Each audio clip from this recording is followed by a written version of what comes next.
Okay, welcome to our invoicing refresher. I'm Sarah, and I was supposed to be joined by Lisa and Patrick, but they're both at home sick, so it'll just be me today. But we all worked on this together, so we're all on the same page, and a lot of the information came from Lisa, who's really looking at the invoices. So we're hoping that this will help with the back and forth, just make everything more efficient and make it so, yeah, that our invoices get paid and that your consultants get paid, and that is the goal. And we understand that the nature of our center's work, we have a lot of consultants, we have a lot of people who we pay, so this comes up a lot. And some of the resources that the university has might not be as detailed or as specific to what we need with the folks that we're working with. So we're hoping that this will help with that, and just be a little bit proactive to help streamline the processes. So,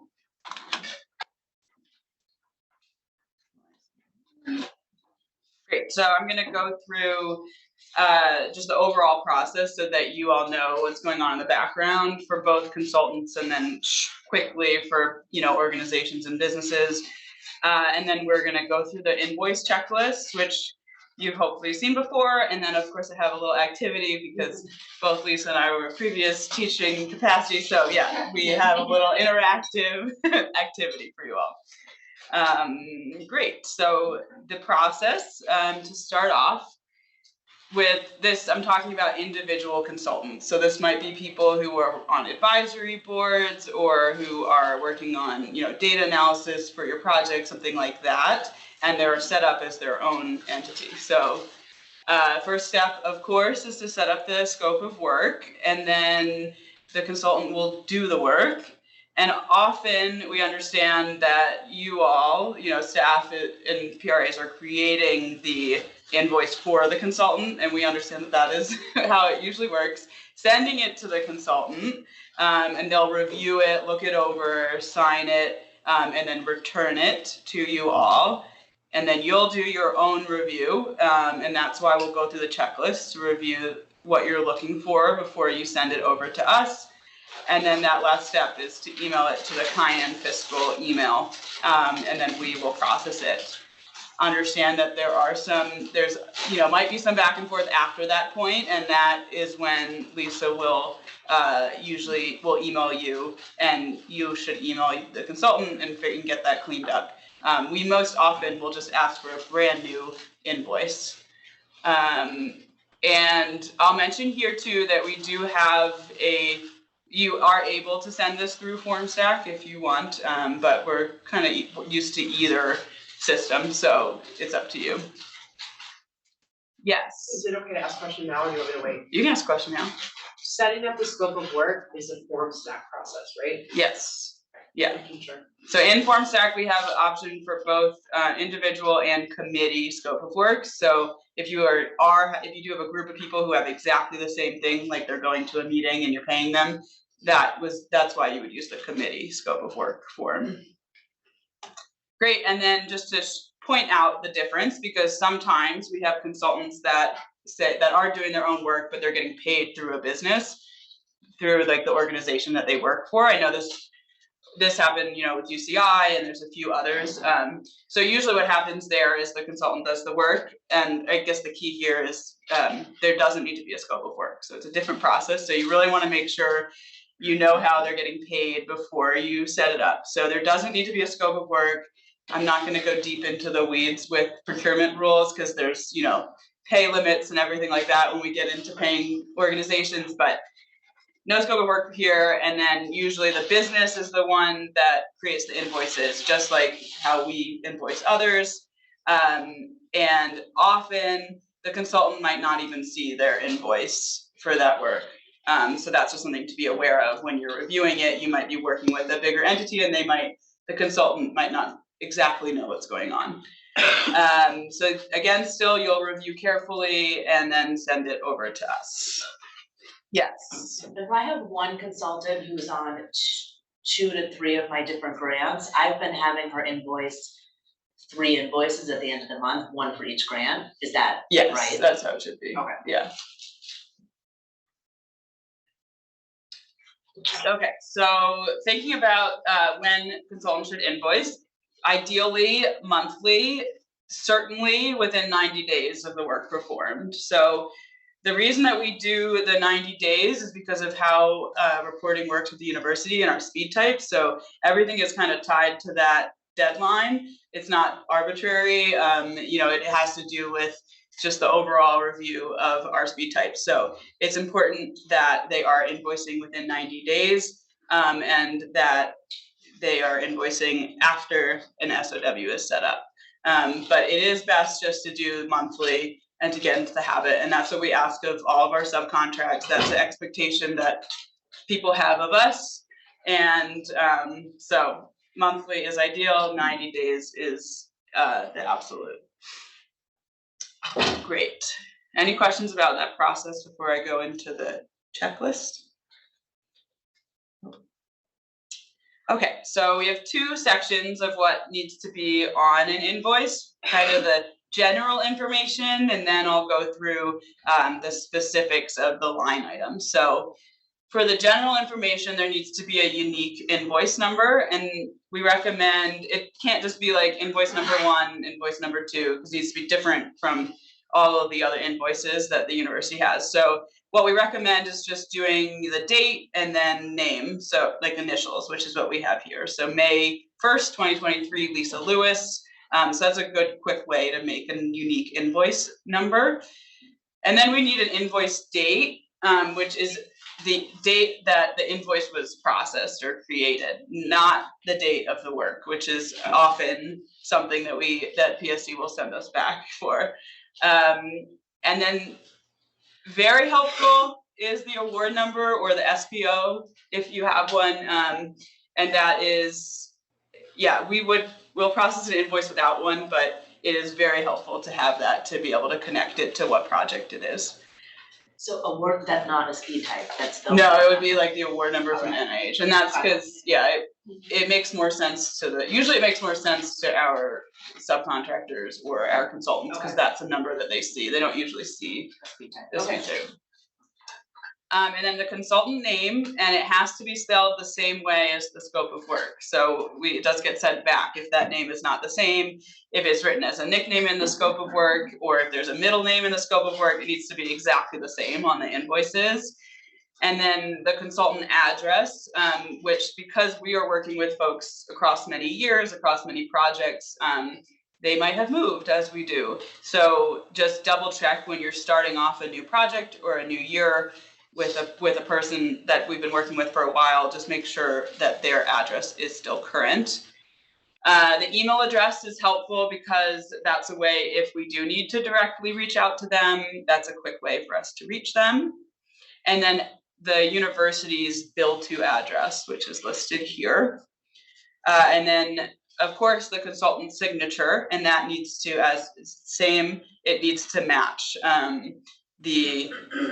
it needs to match the name of the scope of work and the name on the invoice, which is like a hard one to catch because it's like you can't always read signatures, but we did get one sent back the other day because it wasn't the same. Yes. Electronic signatures?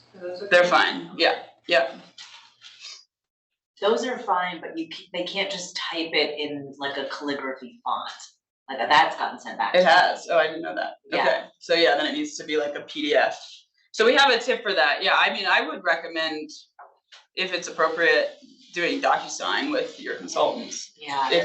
But sometimes it's hard because sometimes folks are like, "What is this email?" Yeah. Totally. But that is a way to do it. And then for the actual information, as far as the line items, the date of the work performed, so that is ideal to have each activity like this invoice, which is really hard for you all to see, but each of those line items has a date. And then a date range is sometimes acceptable depending on the work, because we understand that folks sometimes are putting in like 10 hours over the course of a month and they're getting a project done. So it would be hard for them to write, we worked on this date, this date, this date, this date. So that's when a date range is acceptable. And then an explanation of the work, and make sure, like on this one, to be descriptive. And that's because you all know exactly what your consultants are doing, and you're certain that they are doing it. We don't know every project, so we see like 2 words and we're like, what's going on? And then that's the same with, even more so with PSC. So just make sure to be descriptive with the explanation of work, and double check that it matches what they wrote in the scope of work. That shouldn't be different. And then the hourly rate, the hours worked per task, and the total per task. And for here, when Lisa reviews the invoice, she'll redo the math and make sure, but you want to make it so it's easy for us to like quickly do that math. So make sure all those numbers are there and that we can quickly figure out how you got to that final number. And then this I just learned, if you don't have where it says total due, or you like due at this time, even if it just says like, even if it just said the number there that's highlighted, it didn't say total due, they will likely send that back. So make sure that you write like the total due amount. That was like the meat of it. Is there any questions about these details? Sarah, where is this checklist? It's on Aramis. It's on the Cayenne website. And yes, and we're gonna post this, both the slideshow itself and the video, for people to review it. Okay, thank you. Are you gonna go through if a consultant travels, or is that just extra and not worthy of this space? Oh, I can mention it. Yeah. I mean, I did it for the first time, I think, last month, and I haven't gotten Looked great. my hands slapped or anything sent back to me, so I'm assuming it went. Yeah, I can touch on that. I'll touch on that right now. So for travel, one of the main procurement rules that we often hear about is that we can't pay consultants in 2 different ways. So you can't pay them for a travel, like you can't reimburse them for travel. Wait, am I doing this right? Sorry. You can't pay for consultants' travel upfront. Like Sarah can't buy her consultants a flight and then reimburse it and then put it onto the project at the same time as paying that consultant for the work that's being done. Because that's 2 different procurement methods, so it's pretty easy in that case to like double dip. That's the rule. It's really bad with it's like not very inclusive of a rule, but it's from the university, and I know it's tough because it makes it so often if we are paying consultants for work and they're traveling, that requires them to pay up front and then us to reimburse them, which we know is not inclusive and stinks. And there's workarounds that we've come up with. So happy to brainstorm ways of making it work for your projects. Just to be clear, we used to be able to direct our consultants or people attending our conferences to Christopher's room. Yes.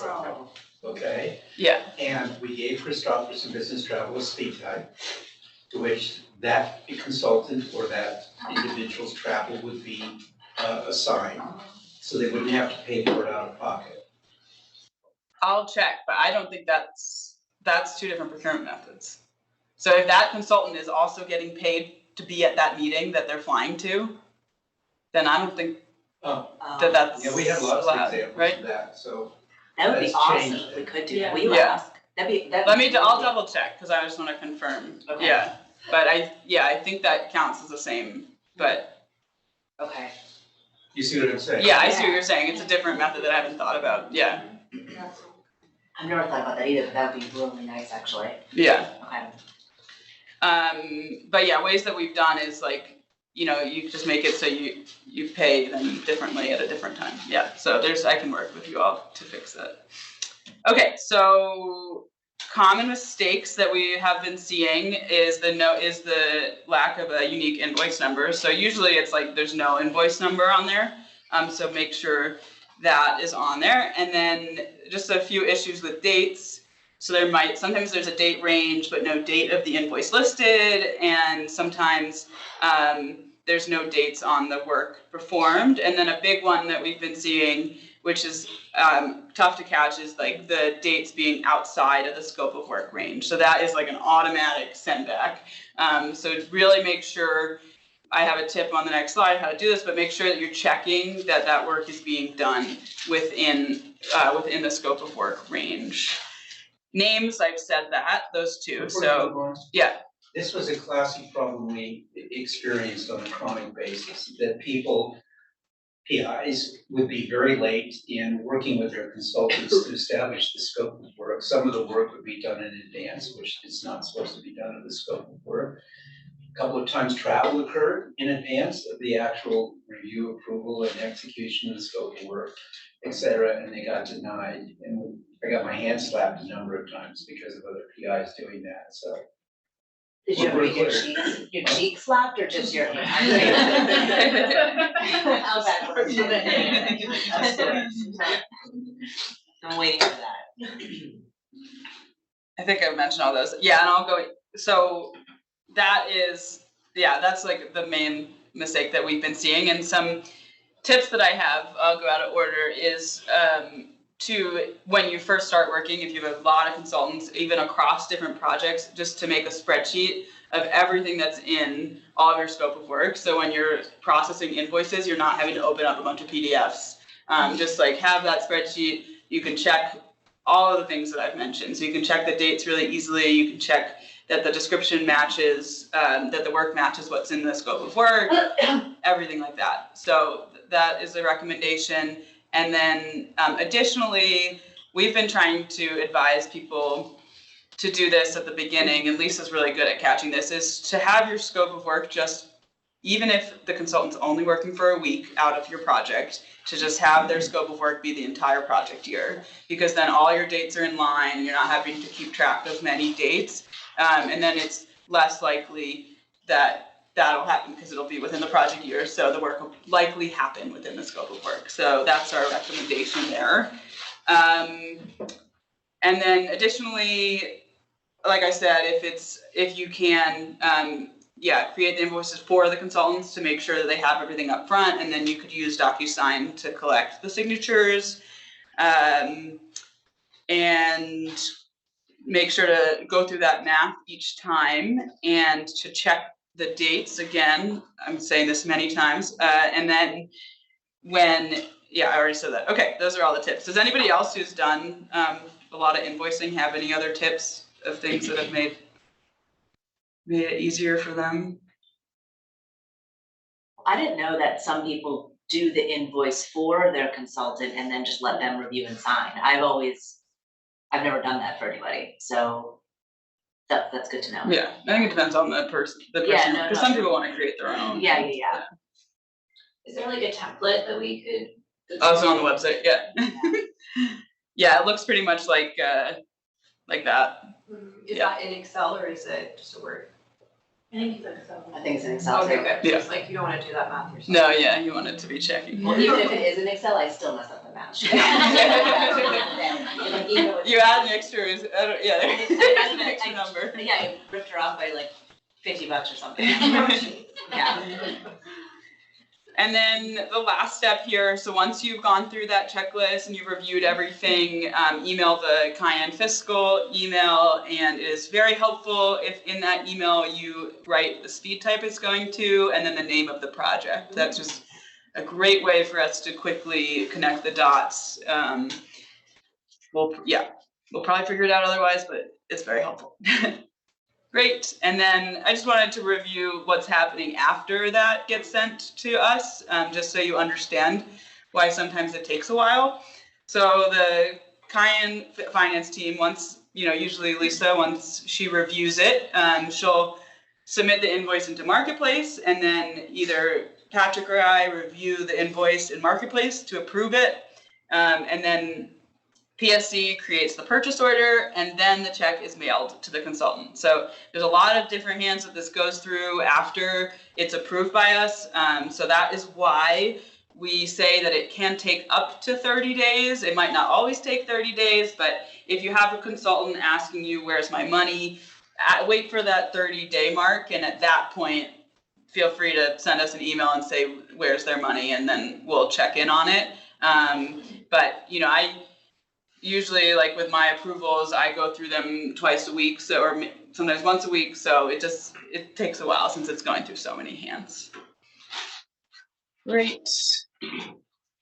And then just quick, we've mentioned this a little bit, I really recommend using the Cayenne resources, because as I said, the resources for the university might be a little broader and not as specific to our work. So we have the invoice template online, the invoicing guidelines, and then these slides, and then we'll have this recording as well. So definitely go towards those resources.